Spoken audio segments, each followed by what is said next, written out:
তেলটা দিয়ে দিয়েছি, কিচ্ছু বেরোবে না, ঠান্ডা।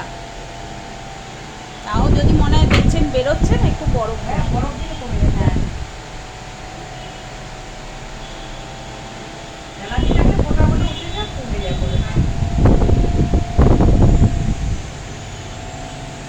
ফেসিয়াল করবেন, স্কিনটা না ভীষণ ইয়ে হয়ে গেছে, আরে স্কিনটা হয়েছে আমার, সেনসিটিভ, রিঙ্কেলস পড়ে গেছে। হ্যাঁ রিঙ্কেল পড়েছে। এই কারণে আমি বুঝতে ছিলাম তো তখন, এই অপারেশন হলো তখন নদী নদী বেরোনো ছিল, এরপরে ওই ওখান থেকে হয়েছে, এরকম ছিল না।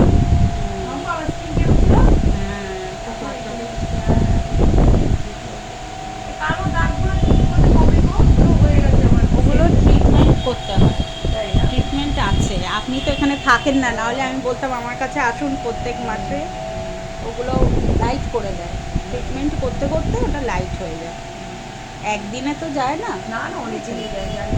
একটা ডাক্তারের কাছে গেলেও দেখবেন ট্রিটমেন্ট করতে না, গেলে অবশ্যই। সময় লাগে, সেরকমই এটাও। এমনি ওটা ক্রিম ট্রিম বলে দিলে যে মাখলে ওটা হয়ে যাবে।